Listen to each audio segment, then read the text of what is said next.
This is the Investor Connect podcast program. I'm Hall T. Martin. I'm the host of this show in which we interview angel investors, venture capital, family offices, private equity, and many other investors for early stage and growth companies.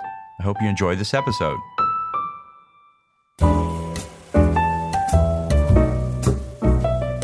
Well, hello, this is Hall Martin with Investor Connect. Today we're here with Nish Krishna, CEO of LendGrow, Inc. LendGrow is a fintech that aims to connect borrowers with 1,000 local lenders that are often hard to find online and usually have better deals on loans. Nish, thank you for joining us. Hi, Hall. Nice to join here. Great. So what was your background before founding LendGrow?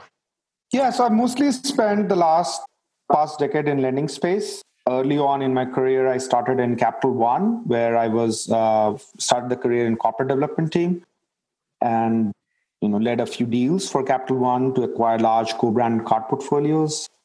Things like Kohl's co-brand card, which was a $4 billion portfolio that Capital One acquired, and we bid for the Target portfolio. It was another $8 billion portfolio, which we did not win.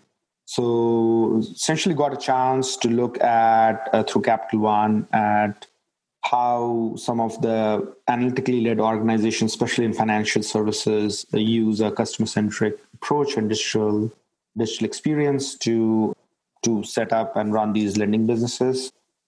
After that role at Capital One, I also had the opportunity of running a few businesses at Capital One, card business and a small business lending. And then after Capital One, I was at M&amp Bank, where I helped set up their Center of Excellence for Customer Growth and Customer Acquisitions. Spent some time at E-Trade in direct brokerage business in a similar growth kind of a role, helping them with digital transformation and becoming more analytically oriented. And then right before starting LendGrow, I was hired by PenFed, where I spent about 2 years helping set up the consumer loan business unit. Things like personal loan, student loan, and home improvement loans were the products that were part of this business unit, and had this wonderful opportunity of growing this business from scratch to about $1.2 billion in outstanding loans in about 18 months. And that led to starting LendGrow. Great. So what led you to start the LendGrow, or can you tell us more about that? Yeah. So I think it was basically we stumbled on two insights, both me and my co-founders. So the big one, I think the most important one of those two was there were many local lenders like PenFed that were offering better deal on loans than some of the bigger banks and online lenders, and the consumers were largely unaware of them. So there was something that was beneficial to the consumer. They could save tens and thousands of dollars over the life of these loans, yet they were going and making suboptimal choices. The second thing was that this was largely overlooked by some of the competition in the space. So if you are thinking about, if you think about marketplaces, some of the names that come to mind, LendingTree, Credit Karma, NerdWallet, they basically focus on some of the larger banks, online lenders, and credit unions or banks with a few state of charter usually find it difficult to find the way on the marketplaces because they were on a cost per lead kind of a referral model basis. And so those two basically insights, as we were building the business at PenFed, which was the second largest credit union and had some of the similar challenges, basically came together. And we felt that with LendGrow, we could offer an alternate to the marketplaces out there, which focuses more on local lender, cheaper money. So it's, of course, there's this large pool of about 1,100 lenders that need this and are hungry to get a share of the online market space, but also the consumers who could save thousands and thousands of dollars. And so started LendGrow with the Chief Credit Risk Officer of PenFed, Fred Rubin. And then we were joined by Harris Cactor, who had worked earlier on at Capital One and who led organic growth at Capital One to start LendGrow. Great. And so what's your advice for people investing in startups in the fintech sector? What do you tell them to do before they write that first check? Yeah, so fintech is a great sector. I mean, as all of it has gotten a lot of attention from investors, media. It's one of those, it's an old and complex regulated industry, but there are lots of other regulated industries like healthcare and other industries like that. But I think fortunately, financial services have benefited and sort of drawn talent and attention from a lot of co-founders who have transformed this in financial services through tech-led innovation. it's opening up all kinds of exciting businesses and customer experiences. If you just look at year 2019, there were 233 billion in M&A, and it happened in the fintech space. About 1,000 deals, a little shy of 1,000 deals, 23 of which were $1 billion plus. So, of course, if you are thinking about investing in fintech, at a very high level, we'll talk about some specific investment themes later on, or we can talk about that later on. But team and sort of the thesis, and you're looking at it, I think one thing you might want to evaluate differently in the fintech space, and especially seed stage startup and fintech space, is a team. So unlike some of the other, team is always important in any startup. But it's more so in a regulated business where there are some idiosyncrasies that you have to be aware of to be successful in the space. And so prior knowledge and experience of having done this is important. And that's why you see a lot of successful fintechs like Lending Club, Credit Karma were founded by people who had operated in that space, right? And if you talk to some of the big VCs like Anderson Horowitz, they talk about how college dropouts and others are the type of team or founding members they like to see. You will find that less in successful fintechs. So that's one thing to keep in mind. The other one is, of course, the thesis that you are investing in. And, the early wave of fintechs, you had a lot of challenger sort of fintechs, I would say, things like Lending Club, SoFi, Betterment, Robinhood, right? They were going head to head against established players. I think that was the first phase. Some of the big opportunities right now are with fintechs that are more operating as what I would call as frenemies, right? Friends and enemies at the same time. They are not, while they're disintermediating the established players, the banks, the credit unions, or, direct brokerage, etc.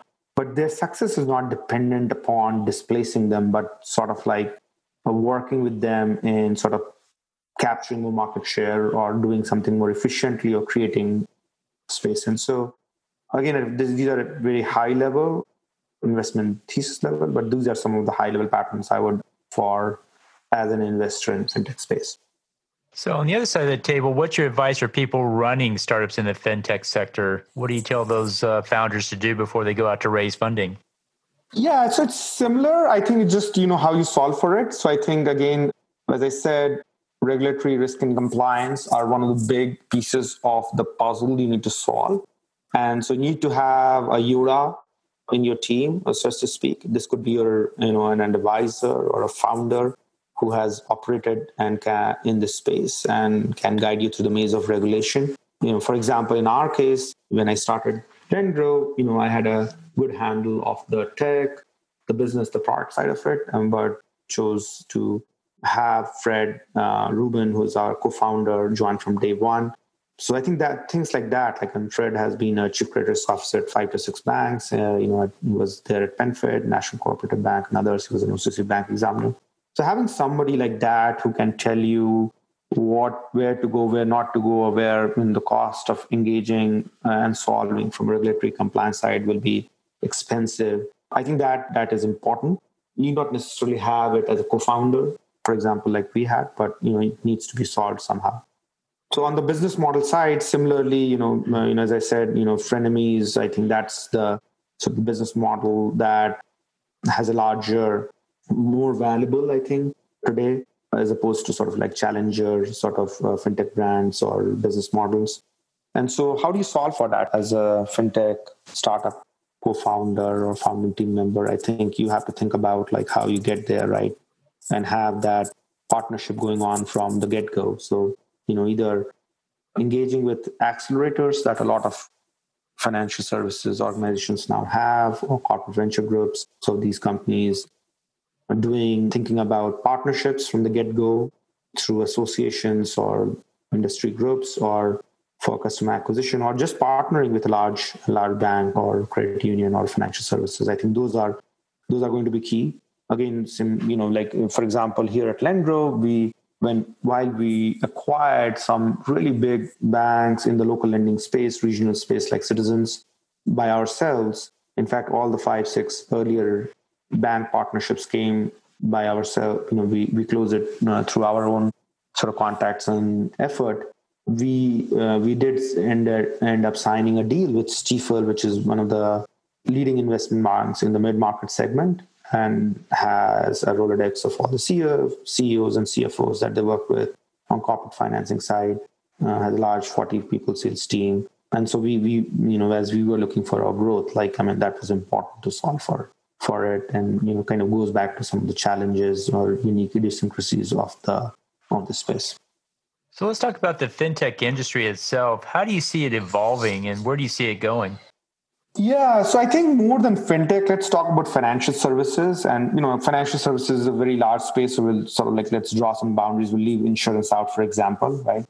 And so it's useful to think about so in financial services, there are, from a product standpoint, there are 4 or 5 big spaces, right? So there's payments, there's banking, there's lending, and then there is wealth management. And you would see fintechs in all of these spaces, some more so than others. So it's useful to think about sort of what's happening in the space, right, from a consumer and regulatory standpoint. So those are the external or inherent shocks in the systems or changes in the systems that are happening that then gets realized in terms of innovation, either it's to fintech or the existing players reacting to it. So on the consumer side, if you look at the large trends, there's a lot of indebtedness among the next big generation that is coming up, millennials, or they have come up. We all know about, student loan gets talked about a lot. An average millennial has a student loan debt of north of 30,000. So that's a substantial sum of money, right? The savings, the wealth, and the income is not at the same level as some of the previous generations because they have suffered 2 shocks back to back, space of 10 years. Early on in their career, we had the Great Recession from 08 to 10, and then now we are going through another one. And if you look at the unemployment levels, 14% for millennials, 27% for Gen Zs, these are concerning numbers, right? And so there are the concerns, and also there are some opportunities. And so there are some of these indebtedness, early on wealth gap. There are some fundamental changes in sort of the society and the economy. There's a lot of automation, tech disruption going on, like with things like Uber that have come up, have taken out a whole section of economies, transforming them, AI and automation. And so that's one of the things. It's changing the way people consume financial products or the type of financial products they consume. And, that closes some business and opens up opportunities if you are a fintech thinking about a business or an investor thinking about what businesses will have some long-term support.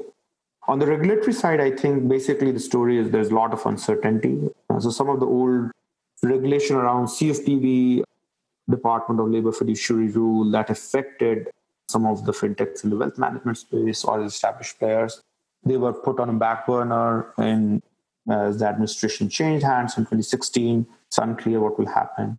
Some of the new regulation that will happen regardless of who is in what happens post November 3, things to do with fintech charter, etc., still unsettled. And so there is basically that uncertainty and cloud that some of which will settle in the short term, others still kind of a little bit medium term, and that will determine some of the winners and losers in the space. Great. So let's talk about your investment thesis for the fintech sector, where you think is the best place for investors to be focusing. What would you say is the best way to look at the fintech these days for making a return? So I think I would suggest there are 3-4 big sort of bets that are out there that, we can think from an investment standpoint. And again, these are sort of my view of the world in terms of what I've observed running businesses in financial services, whether it's on wealth management side or banking or lending side. So I think the first thing that I think is very interesting and always has a better valuation long term is what part of the value chain is the fintech or this new innovation displacing. So things that are more closer to the consumers, a D2C or a B2C, will always have higher valuations in the end. The B2B probably still, there are more fintechs in the B2B fintech. On an aggregate, probably they have a larger net aggregate valuation. But if you're looking at individual bets, right, or those that are going to be big unicorns, that's the side of the spectrum I think that is more attractive.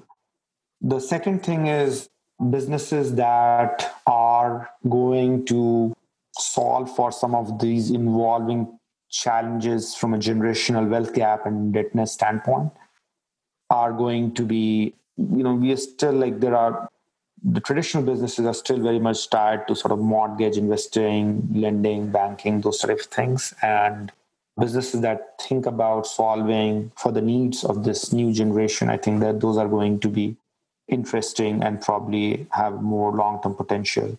Then there is, of course, always new ways of thinking about finance and money, which is cross-generational. And I think whether these are new product ideas or which opens access to the underbanked population segments where it was always there, I think that those are a third set of things that are always, they are a little bit harder to find, but they are usually have long-term potential. And then finally, I would sum it by saying that some of the sectors, like when you look at payments, payments, lending, banking, and wealth management, some of them are a little bit overcrowded and some are underpenetrated. So I left insurance out earlier, but insurance is one sector which is underpenetrated. Payments, wealth management, some of the things that's happening on the student loan side with like income sharing agreements, etc., are a little bit overcrowded at this point of time. And so that's worth thinking about if you're jumping in that space. Great. So what are the challenges in starting up a fintech company these days? I think we've already talked about some of the execution challenges, right? So navigating risk compliance efficiently, access to market, to partnerships. I think beyond this, there are two other things that from an execution point becomes meaningful. So fintech is a crowded space compared to some of the other areas of innovation, healthcare and agriculture and those sort of things. So differentiation is key, right? Differentiation is key in any startup in any sector, but in fintech, especially in seed stage, this is even more so.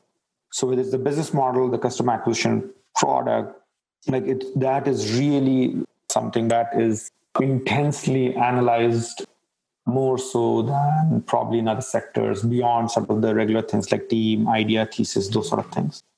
The second thing is attracting talent, right? And so we talked about like having a regulatory compliance oversight with the two advisors and co-founder, but it's just the talent pool, like the type of people you can hire is very, it requires somebody who has prior experience, whether it's in technology, so on the technology side, when you're talking to engineers, this is somebody who has worked and understands some of the big sort of integrations to core banking platforms or neural networks and those sort of things. It's not about building an app or just a customer experience. And so that is important.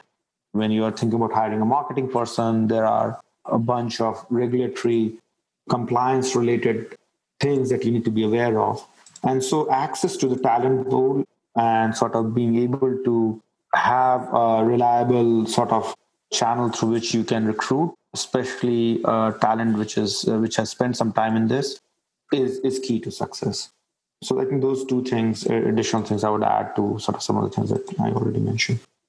And then for the investor itself, what do you think the challenge is for them in the fintech space in evaluating startups and making investments? So I think we talked about sort of like some of the things to keep in mind, just as like what are the challenges that the founders are facing. I think deal flow is key, and early stage fintechs, of course, are heavily quoted by institutional investors. I mean, if you look at something like Robinhood, they had 14 investors. It was a $3 million round from what I recall. Of course, the institutional investors tend to lock out, and even those 14 investors were some of the early investors in the firm. And so I think that is key beyond some of these things that we have sort of mentioned. Like we had similar thing that when we were working with 10X, who is investor in LendGrow to allow some of the friends and families and other investors to participate in the round. And so I think if you are as an angel or an accredited investor sort of getting in early on in the game with some of these companies that get picked up by institutionals would be something that would be interesting. Great. So how does LendGrow fit into the fintech landscape? Where exactly does it fit and what does it do? Yeah, so we are, as you mentioned, we are connecting 1,000 so plus lenders. We are in the business of making them more accessible to the consumers. They're about 30% of the market, 6 trillion in assets. We believe they have better products because they have underdeployed liquidity. They have a lot of secured on the books. And so they're willing to mark down the rates, I think.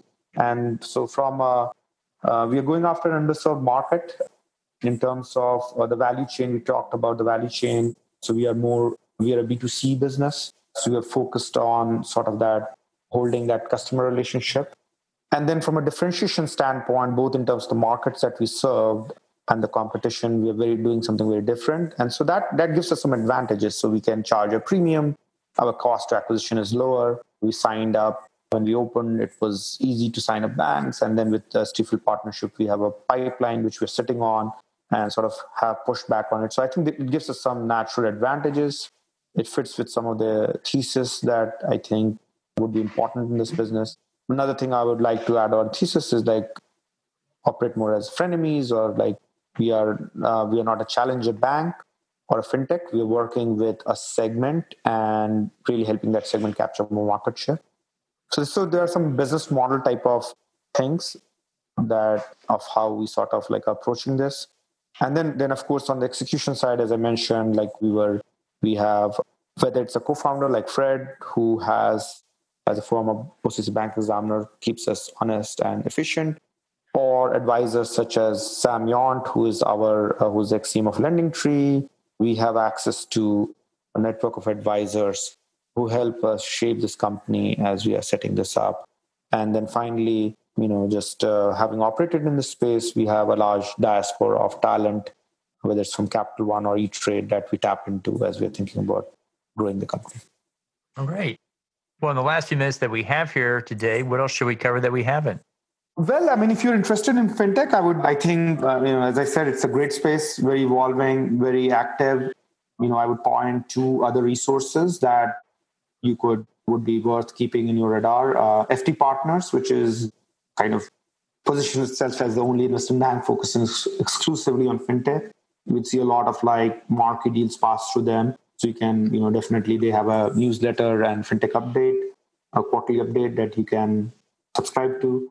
Anderson Horowitz has a fintech newsletter. I think that's really good if you want to stay abreast on this industry segment. And yeah, I mean, we are just very excited to partner with 10 in this our current round. We just closed a few weeks back, about 900K and of the 2 million round that we're raising, and we're looking to partner with 10 and investors in your network to raising another 500K, and the balance will come through institutional investors. And yeah, very excited to some of the recent transaction that beyond sort of the user growth that has happened with LendGrow, and we'd love to share it with your base. We just added former global CMO of Hilton, current board member of Shift, and Kelly to the board earlier this month. And we are looking forward to hiring some of the key team members and bringing on new partners on the LendGrow platform. Great. So how best for listeners to get back in touch with you? Yeah, that's very easy. I mean, you can just, drop us an email at IR, that's investor relations for short, ir@lendgrow.com. You can also just go to lendgrow.com and at contact us. And, there's a little web form that you can fill to get in touch with us. I'm very reachable on LinkedIn, Nish Krishna. If you want to look me up and send me a message, any of these three channels, would get across to us. Well, we'll put that in the show notes. I want to thank you for joining us today and hope to have you back for a follow-up soon. Yeah, absolutely. It's great pleasure talking to you. Investor Connect helps investors interested in startup funding. In this podcast series, experienced investors share their experience and advice. You can learn more at investorconnect.org.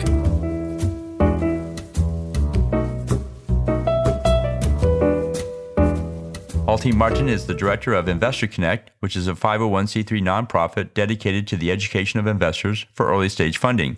All opinions expressed by Hall and podcast guests are solely their own opinions and do not reflect the opinions of Investor Connect. This podcast is for informational purposes only and should not be relied upon for the basis of investment decisions.